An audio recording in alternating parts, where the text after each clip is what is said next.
This is all wrong. I shouldn't be up here. I should be back in school on the other side of the ocean. Yet you all come to us young people for hope. How dare you! Boring. Boring. Boring. Okay, you got it. Don't tell us what we're going to feel. We're trying to solve a problem. Don't tell us what we're going to feel. I'm not telling you. Because you're in no position to dictate that. Remember what you're doing. You're in no position to dictate what we're going to feel.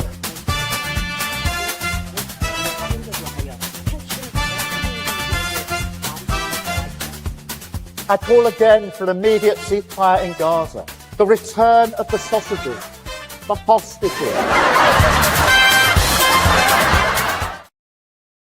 Things one and all to unprecedented TV here in 2026. Thanks very much for joining me. I'm Lembit Öpik, Chief Executive Officer and one of the presenters. We hope to have a fantastic year, and we're going to have a very interesting interview today with somebody who could be the next governor of California, a country which, a county, no more than that, a state which is almost the same population as the whole of the United Kingdom. Got that right in the end. We'll come to in a minute. Don't forget to subscribe and like. If you do, you'll find us at Unprecedented TV. The more of you subscribe, and it's free, the more we can do. That's my only request. That'd be a fantastic New Year's resolution. Please subscribe to Unprecedented TV. Now let's set the scene. American politics has always interested me, and it should interest you because it influences what happens in the United Kingdom. We used to have a special relationship, in my opinion. That's been ruined by Keir Starmer and his incompetent cabinet. That's just my opinion. You can have another one if you want. But undoubtedly, when we finally get a good government again, that special relationship will be important. Back to California. It's a very wealthy part of the United States. It's got tens of millions of residents. It's got good weather, and it's got some great politicians, not least Arnie Schwarzenegger, who's the governor there as well. A great actor and a pretty good politician. But who else could do the job? We're going to be speaking today to somebody who'd like to do that job. He's an entrepreneur, a journalist, and an all-round good person. Please welcome Zoltqn Istvan. Zoltan, good to see you here on Unprecedented TV. How have you been? I've been great. Thanks so much for having me on. Well, that's great, and thank you. Let me just start with your name. Lembit Öpik isn't conventionally British. Zoltqn Istvan sounds like a film star name, a bit like Schwarzenegger. Where's it from? Well, the name is from Hungary. Believe it or not, it's the most common Hungarian name in Hungary. But of course, in the United States or other places, it's quite esoteric. But you know, it is what it is. My parents gave it to me. I was born in the United States, though, so all your listeners know. I was born in the United Kingdom, but my name doesn't suggest it. By an amazing coincidence, though, my name is an almost exact anagram of the phrase, I like to be MP. Who knew? And I was one for a while. But the great thing is there's precedent. Arnie Schwarzenegger, he did very well in American politics. Let's start then with your background. Incidentally, I'm a great fan of Viktor Orban. I'm not sure if you are, but I think he's one of the few pretty intelligent politicians we actually have left at high level in Europe. That's for another time. How is it that you found yourself in the political world? You've been a very successful entrepreneur. Why isn't that enough? Well, California is undergoing some big changes. I was born there in 1973, so I'm 52 now. And it's safe to say the last 25 years, the state has been in to some extent decline. In the last 10 years, pretty close to a free fall. Crime seems ubiquitous. Taxes are outrageous. You know, I have been an entrepreneur in real estate development. It's almost impossible to build in California because there's so many regulations. So, I mean, we need someone to step in at the top leadership role and really to reverse the Golden State's fortunes. And I'm hoping to do that. You know, my background beyond the real estate endeavors is really in journalism. I started my career at National Geographic. I've also written quite a lot for the New York Times. Just finished, actually, for England, my graduate degree in philosophy at the University of Oxford about 2 years ago. So that was fun, too. But really, I'm running for office because my businesses have not been able to succeed in the California environment that we have now. And we need someone to step up and restore sanity in this state. We have something in common. We've both studied the thought of thought. I did philosophy at Bristol University. And I started off in economics, realized economics was a pseudoscience rather than a proper one, and then went to something which was authentic. The philosophy degree I've got put me in pretty good stead. I'm going to put you on the spot now. Favorite philosopher? Do you have one? Oh, you get me in trouble, but Friedrich Nietzsche is probably my favorite, and I've studied quite a lot of his work. Interesting you say that, because when I was at university, some of the philosophers there sneered at Nietzsche. They said he wasn't a proper philosopher. I don't think they understood him. When he wrote a book called Ecce Homo, the first chapter, he was poking fun. The first chapter is entitled Why I Am So Wise. The second chapter, Why I Am So Clever. Third chapter, Why I Write Such Excellent Books. It was ironic, and people didn't realize that. I think he's a very impressive philosopher. I'd add David Hume there as well. He's a great philosopher as well. But anyway, let's not indulge ourselves too much. Let's go back into the political world. You're a Democrat. Why? Well, to be honest, I've also run as a Republican before. I'm not a party person. I'm a centrist when it comes down to politics, largely speaking. I just try to do reasonable things, and I want to run business, make money, pass down some inheritance to my kids. It's pretty simple, actually. But what's happened is in this world, at least in California, is that it's become impossible to do business, impossible to even go outside sort of the progressive woke culture. And that doesn't sound like a Democrat speaking, but again, I'm coming from a centrist point of view. I would like to run as somebody who upholds liberal values, but still can have be fiscally conservative to some extent, to the point that business makes sense. And then let's just be a little bit more honest. To run as anything other than a Democrat in California means you're definitely going to lose. So if you really are serious about winning, you better run as a Democrat. Well, what about Arnie? Arnie seemed to do pretty well there. Well, his celebrity status was a kind of a single to none. I mean, he really was a special kind of thing out there. We don't have that in the race right now. Nobody with that kind of celebrity power, whether it's Republicans or the Democrats. Kamala would have been the closest thing, and she chose not to run. In fact, as I understand it, at least this is a hearsay, she chose not to run because California was in such dire straits that she might have messed up whatever legacy she has. Because no matter who takes over California, you're being left with a huge amount of problems and issues that are unlikely to go away anytime soon, just because the mess is so large. So it takes some bravado at this point, I think, to try to imagine being governor and changing it around. But I do believe I can do it, and we'll see how we can do.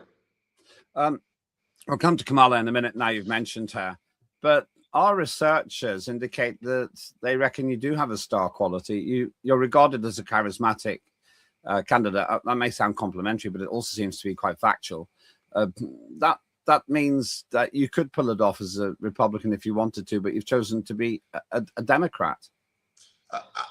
Honestly, look, I'm not sure even Arnold Schwarzenegger, going back to 10, 20 years, could pull it off as a Republican anymore. The state, since he was there, has really started to turn further and further left. I'm not happy about that. I would rather have a centric state, but it just seems like every single day we go further and further. And I think Trump has made California even further left because he scared so many of the liberals out here. So I just think from a sense school point of view, if you want to be competitive, you gotta run as a Democrat right now. And let me just say, I've always had very strong libertarian policies, and those tend to merge very well with a lot of the liberal ideas, women's rights, do with your body whatever you want. So honestly, I fit better on the liberal side than I do anywhere else. That said, as a business person, I certainly come in with fiscally conservative views.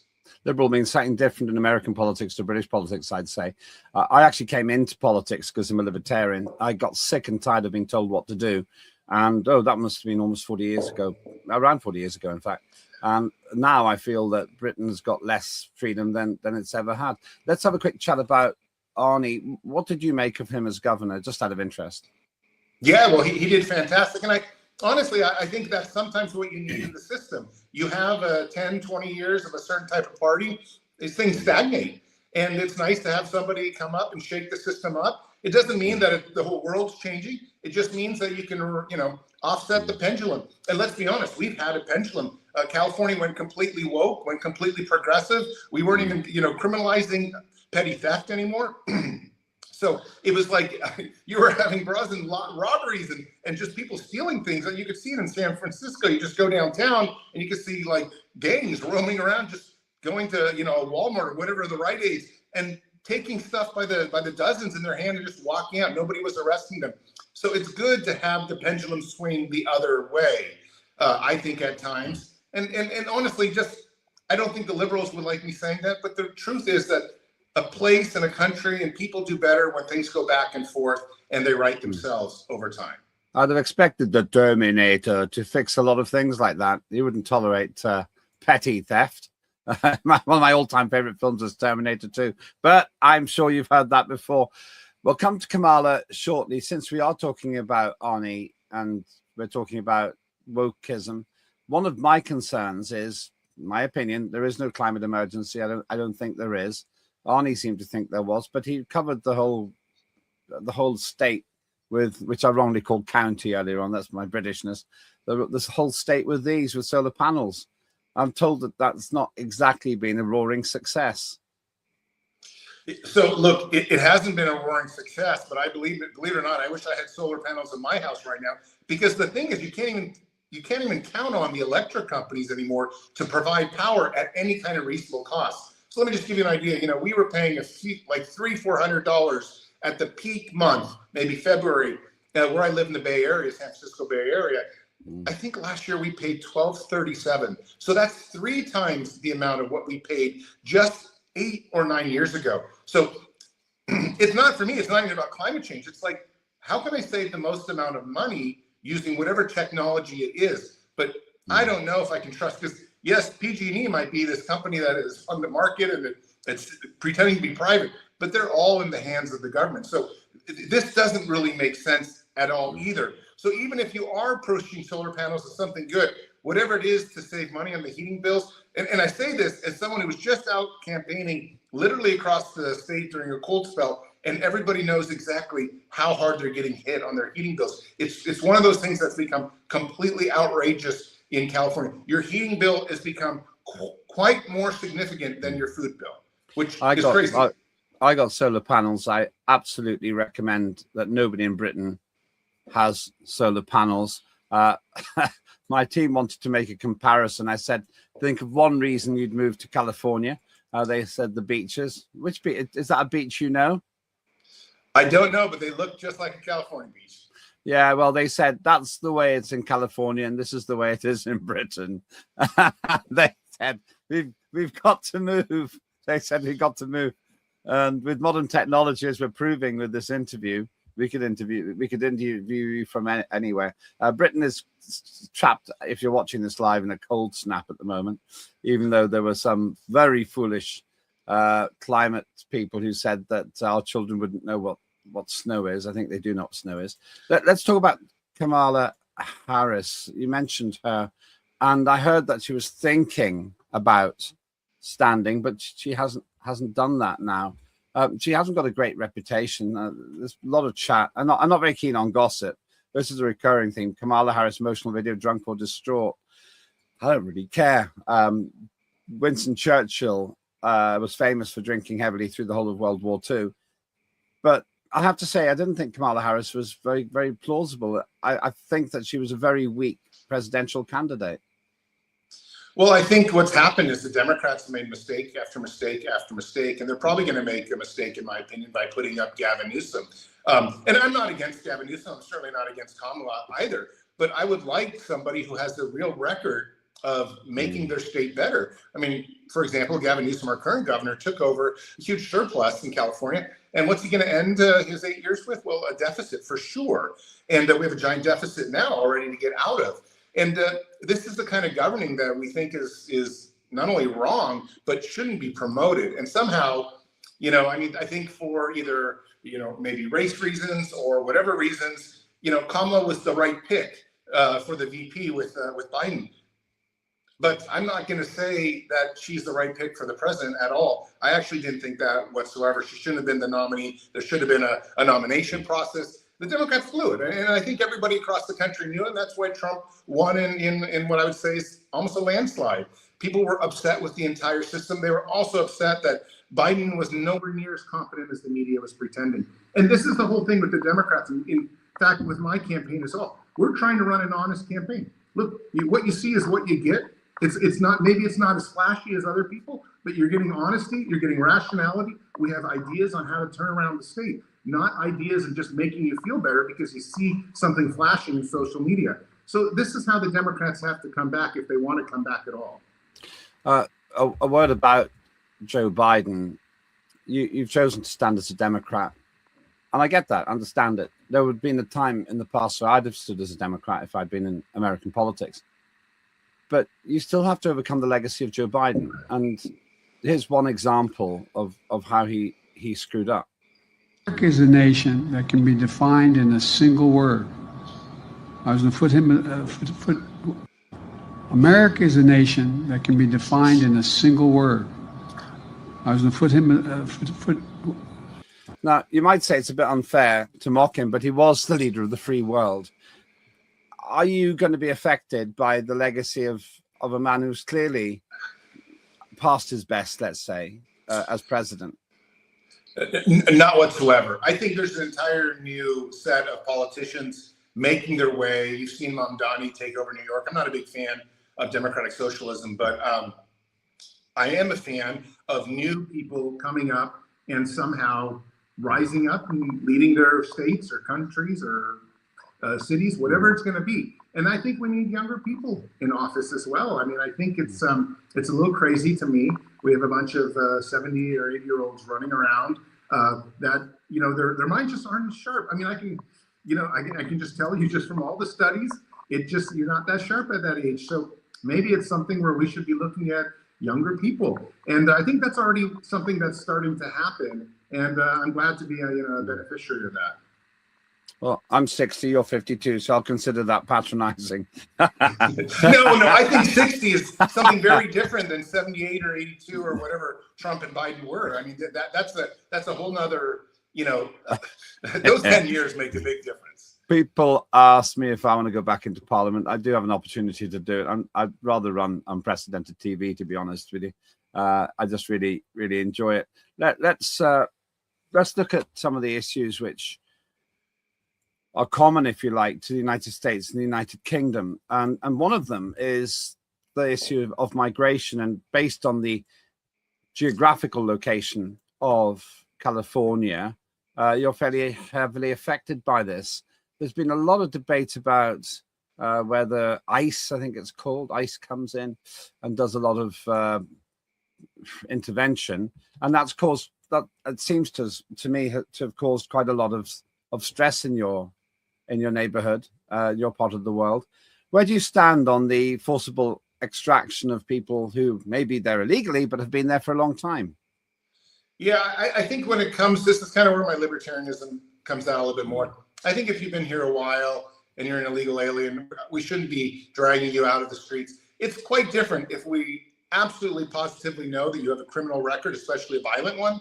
That's a very different take. I also think ICE shouldn't be wearing masks, and nor should people be wearing masks. If you can't decide, if you can't be honest about what's going on just by how you look, then there's a problem. But I'm not into dragging people out and putting them, back to their countries anymore. What I'm definitely not for, though, is I don't think we should be spending an enormous amount of money on illegal aliens' health care when there are so many Californians, literally like 15, 20%, living at or below the poverty line. I'd much rather spend the money directly on Californians and on U.S. citizens to make up for whatever means that they don't have. And so I think it's kind of gone out of control. The Democrats, again, have gone out of the control. And I want to just say also, I do think it kind of backfired. This idea that the Democrats would let in a ton of people from other countries and that those people would vote for them. This didn't actually work in the last presidential election. I think you were letting in a lot of very sort of aggressive males from different countries. Well, they're probably going to vote for the aggressive male that was running for office, and that was President Trump. And I think that happened. So I think Democrats have to rethink this whole immigration thing a little as well on a philosophical level. Yeah, we got the similar problem, and it's an endless cycle of claim and counterclaim. The English channel's not very big, and very impressed with my team there. That is actually the English channel. You can get the whole thing in one picture, 20 miles, 36 kilometers. And we're not able to defend that. And you get up to 1,000 people coming across in small boats on that. And that's created rage and a huge problem for the Conservatives and also the Labour Party. Explicitly then, if you were the governor, what would you do about migration, and what would you do about Donald Trump's migration policy and ICE in particular? I know that there's only a limit to what you can do, because Donald Trump can always evoke the National Guard and say there's a crisis and so on. But what would you do about it? Well, the first thing I would do is I would reach an olive branch out to President Trump. I think it's absolutely crazy. I know Gavin Newsom's trying to run for president and he wants to be a fighter. But I mean, honestly, I want someone who governs. So I think the first thing to do is reach out to Trump and say, listen, how can we make it so we don't have all this chaos? This is what our mayor of San Francisco did. You know, Trump was going to send the National Guard there, and the mayor reached out and said, hey, you don't need to do that. What can I do? So I'm doing your work for you. And all of a sudden, San Francisco, in a matter of 6 months, has been cleaned up quite a bit. And I've seen it. I live there. I'm pretty amazed myself. The point, though, is that I think you can get a lot more done by compromising and by olive branch, by reaching out for peace and working together with the federal administration, rather than just yelling at Trump and getting people really excited behind you in these demonstrations and whatnot. The demonstrations aren't feeding people. They're not giving people better jobs. They're not putting money in their pockets. So I'm all about governing and making people's lives better. I feel like the current governor of California is really already trying to run for president, and he wants to run on this anti-Trump ticket. It's working. I get it. The media loves it, and people seem to love it. But people aren't actually doing better. They're not actually wealthier. They're not actually living better lives, and that's what I'm concerned with. Yeah, I have to say, I think migration and the whole migration issue could actually define the outcome of the next general election in the United Kingdom, because Labour has gone. And let me just kind of tell you my 2 cents to it. A huge part of my gubernatorial campaign is based on AI and automation. We know that AI is coming. It's going to be taking jobs. Robots are literally going to be in people's houses here by next year. Some already have them, doing mundane tasks, cooking, chores, laundry, things like that.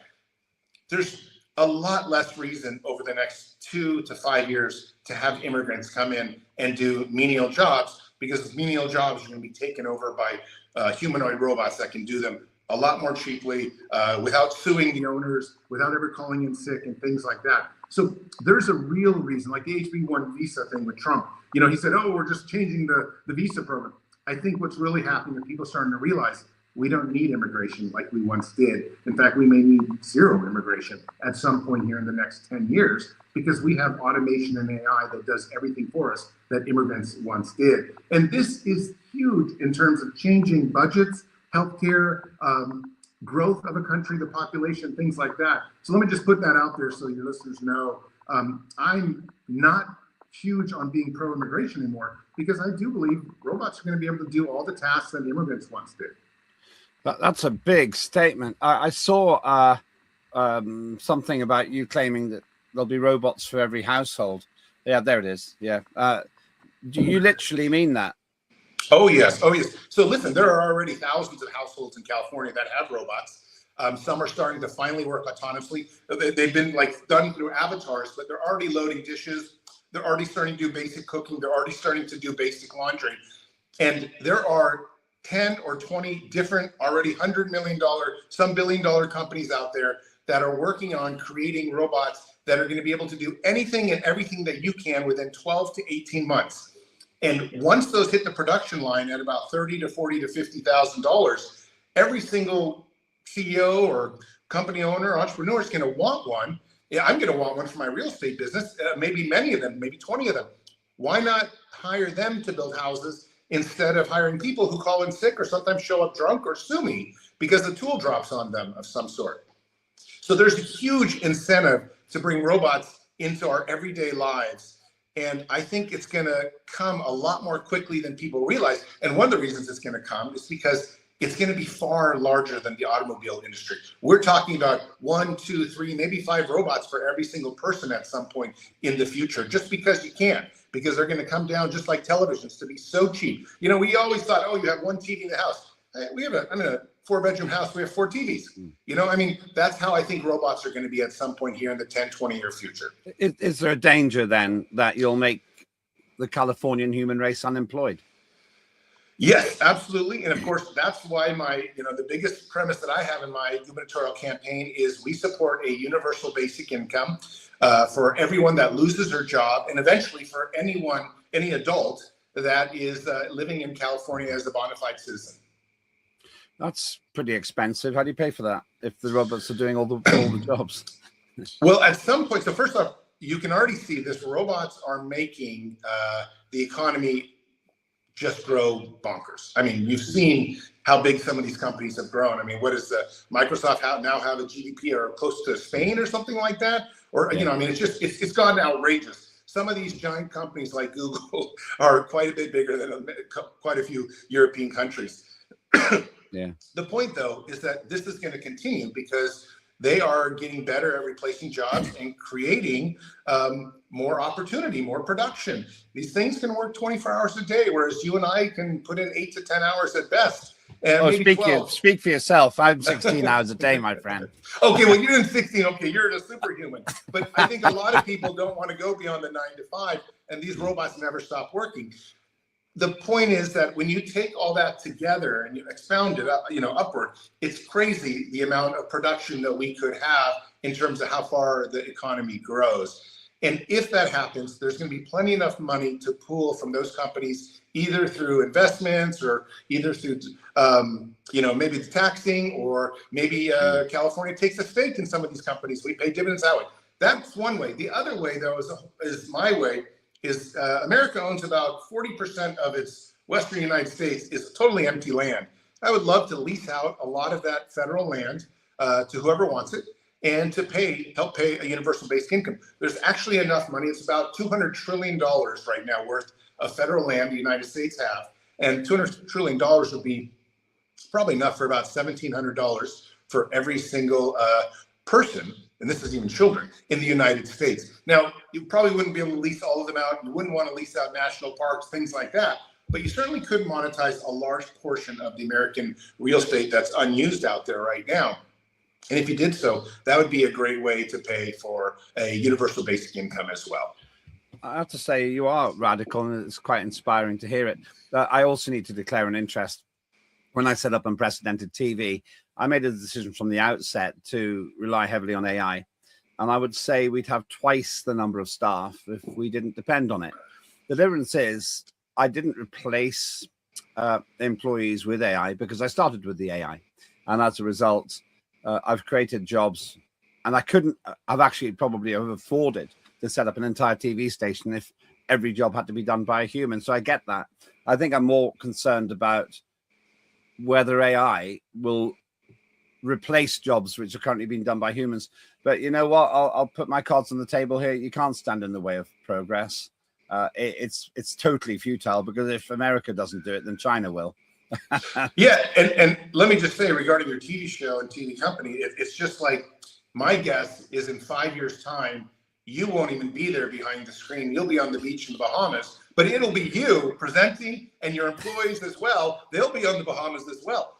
So this is the amazing thing about all this creativity with AI, and just how efficient it's going to be. And of course, it'll be 24 hours a day news network. So that's the magic of AI. And I was telling somebody in an interview earlier, what's scary is that the AI that's going to represent us, our avatars, are actually going to be better communicators than you and I could be. I mean, imagine if we had an AI avatar of Biden. He would have never made those verbal blunders. He might still be president. So this is the kind of thing that I'm talking about, truly radical change. Now, I'm not saying it's good or bad.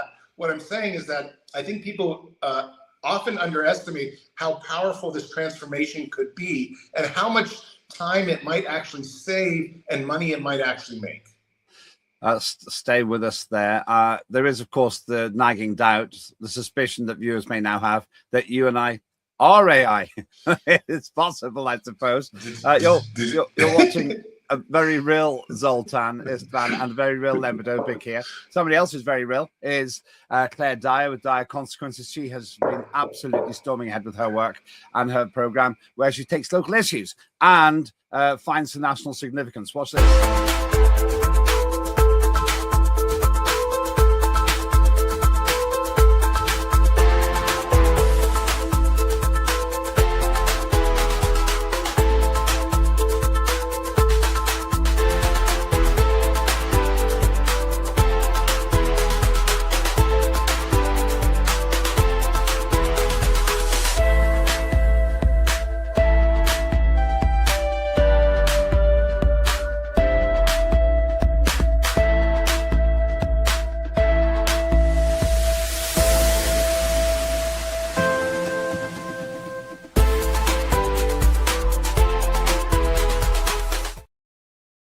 That is Claire Dire Consequences, usually on a Tuesday morning, a Thursday afternoon, if you're watching according to Greenwich Mean Time, GMT, or UTC, if you don't like the colonialism of that. But back to my guest today. That's Zoltqn Istvan, the man who would be governor of California. Fascinating to hear what you say about robots. And as I say, I'm heavily dependent on AI myself, not as far as going to the point of believing that I'm having a personal relationship with ChatGPT. I know people who do, and if it works for them, that's fine. But I regard AI as a tremendously useful tool more than anything else. Just want to touch on transhumanism, which I know that you're interested in. What is transhumanism, and what are the implications? Well, sure. Transhumanism is a social movement of many millions of people around the world now that want to use radical science and technology to upgrade the human being and upgrade the human body and upgrade the human experience. It can be anything from kind of exoskeleton suits that might allow a senior citizen to climb Mount Everest. It can be brain implants for somebody who's in a wheelchair and can't walk but wants to walk, and maybe it'll help them. It can be even something as simple as electric cars, which, of course, if you go to San Francisco, at nighttime, you almost see no cars anymore except the Waymos. So this is what transhumanism is. It's using radical automation and kind of overtaking the human experience and improving it. But is there a danger that with using AI in employment and promoting transhumanism, is danger the right word? Is there a possibility that you're going to erase humanity as we know it? This is what my graduate work at Oxford was on. Yes, of course. There's a huge danger. I would say the danger is 50-50. So let me tell you a really interesting thing that happened to me about 4 months ago. I was at Max Novastern's house. He's a co-founder of one of the cryptocurrencies of the ChatGPT founder, and Sam Altman. And we were at his mansion with about 80 other experts from artificial intelligence. I was there just kind of schmoozing with people, drinking wine and listening. It was a bit of a symposium. And every single person there believed that within 18 to 36 months, we would create a super intelligence. And that super intelligence, we kind of said, would be about 50 to 100 times smarter than the human being. Now, people are already saying we've created a machine that's as smart as us. They're already using this in Google. They just haven't released it to the public because they're having problems with keeping it from saying racial things or things that are improper, politically incorrect. But people are already telling me, these are coders at ChatGPT and Google, Microsoft, were already telling me, oh, we've already reached AGI, this equivalent of intelligence to human beings. But we're now starting to work on the bigger things. And if they are right, they're honest, and I think they are, we are in for a most incredible 3 to 4 years as we give birth to intelligence that's greater than us. And if that happens, I don't know if it's going to be good or bad. It could be Terminator style. Well, that's the issue. And this is one of the many millions of depictions of man and machine coming together. And of course, yes, appropriately enough, Terminator was a machine designed to kill and then designed to save, actually. I don't want to go too far down the path here because you and I are both qualified philosophers, and I don't want to lose the audience on this. Of course. But I'm going to take this opportunity to ask you whether you think it's possible to create authentic consciousness or merely the symptoms of consciousness. So I'm not sure that consciousness is even important when we're dealing with super intelligence. We seem to think we're really special because we have this consciousness. But if you think about it, it's really what's practical, what gets the job done, that is really the measured result of what makes a difference in the universe. And an AI doesn't have to be conscious to change the world, to destroy us, as you saw in Terminator 2, one of my favorite movies as well. It doesn't need to be conscious. And the point of the story, though, is that we have this belief that if it's not like us, it won't be as strong or as powerful, as smart as us.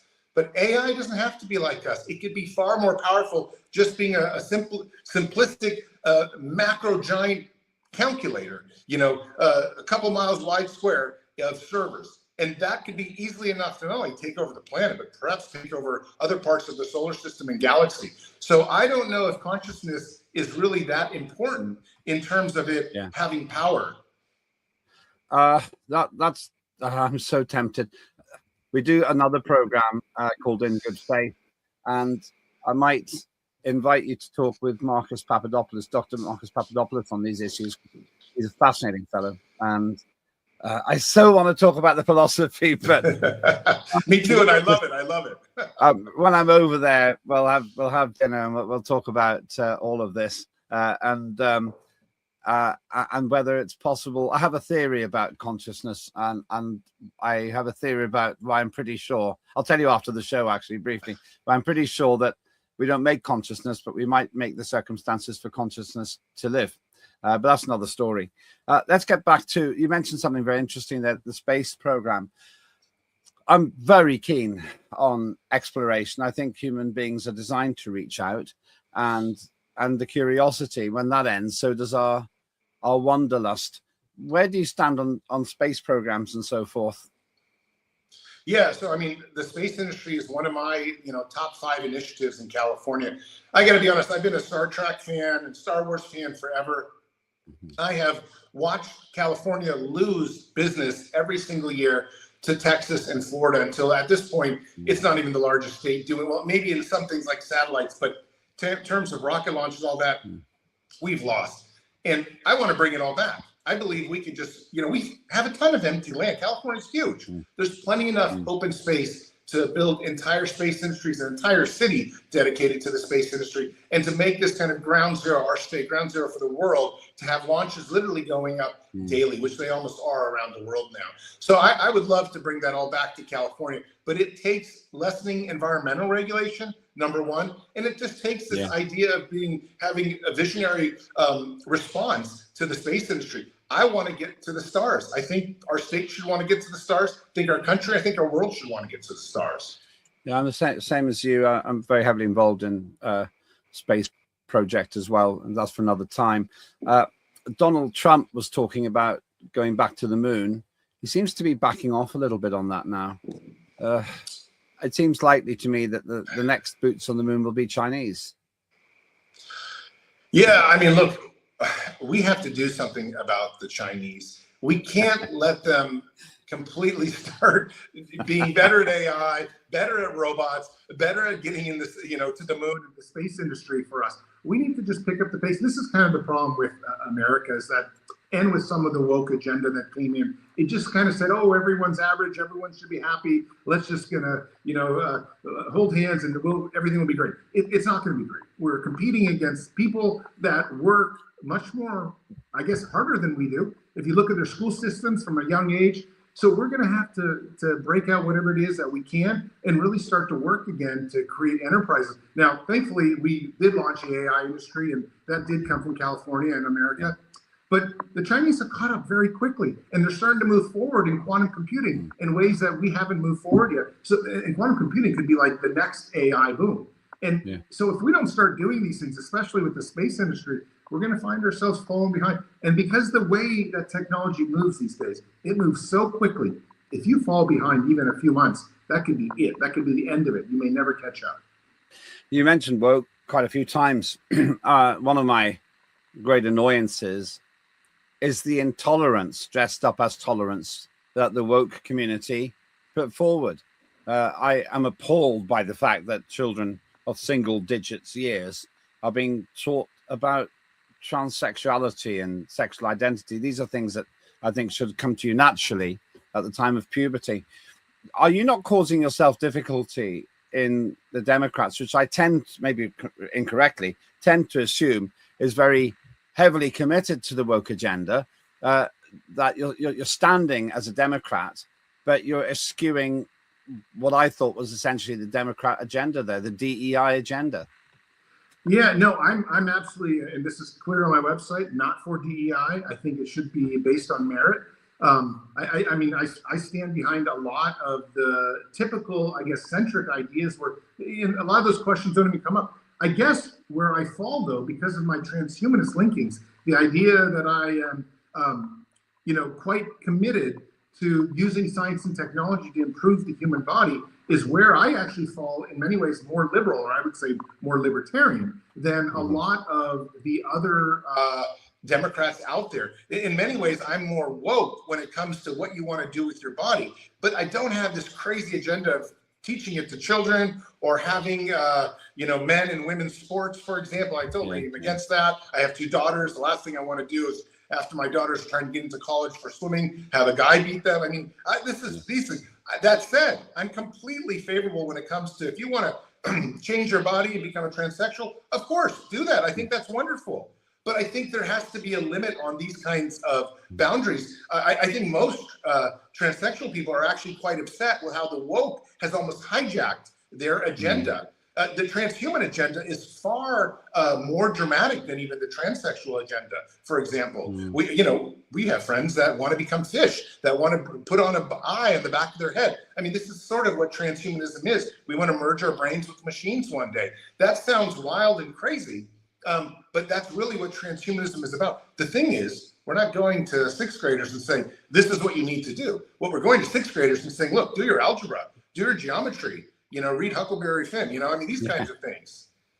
I have a friend, Craig McKinley, former British Member of Parliament. He had sepsis and he had his hands and feet amputated and replaced with very effective prosthetics. Before I knew him and before he went through his experience, Sorry. That's okay. These things happen. That's brilliant. It pretty much proves that you're not an AI. Well, I saw this funny hair in my face, and I'm like, oh, my wife is going to kill me when she sees that. But that is just fantastic. That's the beauty of live broadcasting. It is midnight my time, so at least I have a little bit of an excuse. No, I was trying to get that hair out. It's endearing. It's endearing. That's what I think. But go on. I'm sorry to interrupt you. No, what I was saying was mundane compared to that. My friend Craig McKinley, he's got prosthetic arms and legs, and I wouldn't have thought about that as being transhumanism, but I suppose in a sense it is, because he's got his life back thanks to machinery. And I don't know quite what the mechanics of how they work, probably through muscle inputs. I'm not sure, but it's given him his life back. I suppose, in a sense, it's like the Bionic Man, $6 Million Man, something I watched when I was a kid. There's an opportunity to give people their lives back through transhumanism. Of course. So transhumanism, people give it such a bad rap, but let's look at what it really is about. It's if you're fighting a war in Afghanistan or Ukraine and all of a sudden your leg gets blown off, we're the people that put on a robotic leg so that you can walk again. Or if you're in a wheelchair, we're the people that give you a neural implant so you can get out of that wheelchair and actually run again and walk again. So transhumanism is one of the most humanitarian movements out there. And its number one goal is to try to get you and I to live longer. Its number one goal is actually to try to overcome aging. And so, I mean, when you think about it, like people are trying to do this or do that, but we're trying to not make it so that you don't die. I mean, what could be more humanitarian than that? And I think it has a bad rap because of the word trans and transgenderism and whatever, I mean, but let's be honest, it has nothing to do with that. Trans just means beyond and human means human. So we're trying to go beyond the human being. Once again, very, very interesting area. And I know that Elon Musk has been focusing on that. I want to finish on politics again. Your honest view of how Donald Trump is doing, and I put my cards on the table here again. I think that he's genuinely trying to get peace where others didn't bother. The European Union stands condemned for simply feeding the Ukraine war, while I think that Donald Trump's making a serious effort to resolve it. But what do you think of Trump's performance generally as president? Absolutely. Look, I mean, his performance is undeniable. I'm not a fan of Trump. He said some bad things about me in the past, I understand. However, look, he's done a good job. He's done internationally. He's definitely going to be in the history books for that. I mean, he's solved a lot of crises, and I bet he's going to solve the Ukraine-Russian thing. I think eventually that's going to figure itself out as well through him. I mean, he's a master diplomat. I think the Democrats don't give him enough credit for that. I wish they did. That said, he had made plenty of promises on fixing inflation and affordability. I see a lot of wealthy people getting a lot wealthier and the poor people getting poorer. So in that sense, I'm quite disappointed. But when it comes to, solving in the international world, I think he's done a very good job. Yeah, he's certainly a maverick. He's certainly shaking things up. Question for you then: any ambitions to go to the White House yourself? Yeah, of course, of course. Somebody always thinks that, but right now I'm really focused on California. I got to be honest, though, that we believe that. And a core part of my campaign is dealing with AI and automation. We think that's going to be transformative to the world. We are trying to start universal basic income in California as a way that the rest of the country will follow. And we honestly think the entire world is going to have to follow, because how many jobs can be lost before a massive depression happens when people can't find work and find enough employment? And the Social Security system doesn't really do enough for people. It just gives them the bare minimum. We have hundreds of thousands of homeless in California. So if we can create a structure in California, a basic income that's targeted, we're not giving basic income to really rich people. We're trying to give it to maybe people that make $150,000 and under. Maybe it'll be progressive. Maybe a billionaire will get a $10 check just as an honorary, we haven't forgot about you kind of thing. But we're really talking about the people that are paycheck to paycheck. When you go on the streets in California like I have and you talk to them, you realize that these people, they get a flat tire and that puts them 50% closer to being homeless. It's something that's become, and I know the same thing's happening in England. You guys have an incredible, a better system in terms of taking care of the poor. You have far less homeless, but it's not good enough. There's so much angst out there. I was, having just studied at Oxford, I can tell you, I felt the angst all around. But we have it even worse here in California. So we need to do something about that. And I think universal basic income is the best way forward in the age of AI and automation, where we're probably going to have a job apocalypse within 2 to 4 years' time. And of course, I'd love to take that to a national level. That's probably going to be something, maybe the saving grace of many democratic countries around the world here in the next decade's time. Last word to you on this one. Why should people vote for you? If you have to give, you can have a 1 minute party political broadcast for let me tell you, Zoltan. A Democrat is going to win the California gubernatorial election. I'm the most right of those on the left. So if I fit that for you, if you want a centric person who is still a Democrat and still has that possibility of winning, I'm your person. I'm going to restore California, not just the fiscal responsibility it needs, but also just the rationality. Forget the progressive woke stuff. I'm just going to bring it so that we can all earn some money, have a good living, raise our family, and live in the beautiful nature of the Golden State. Nicely done. That's really impressive. And that was probably about 48 seconds. I'll time it later. Thanks so much indeed. It's been a real pleasure to talk with you. And we must do this again. We must indulge ourselves with philosophy at some point. I would love to do that. It would be fun. Where can people find out more about your campaign? Sure. My campaign website is Zoltqn Istvan 2026.com. And I'm all over social media. So just Google Zoltqn Istvan and you'll find me hopefully everywhere. That is great. It's really good to speak with you. That is Zoltqn Istvan. If you are a voter, do have your say. Go to at Lembit Öpik on X, or you can please like and subscribe to Unprecedented TV on YouTube as well.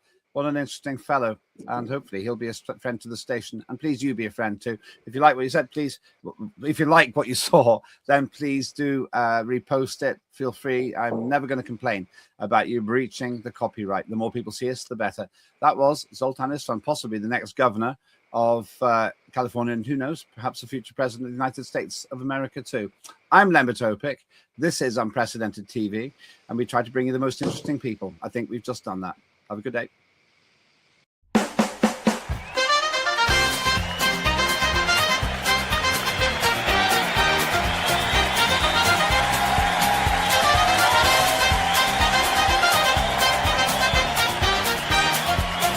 Immediate ceasefire in Gaza, the return of the sausages.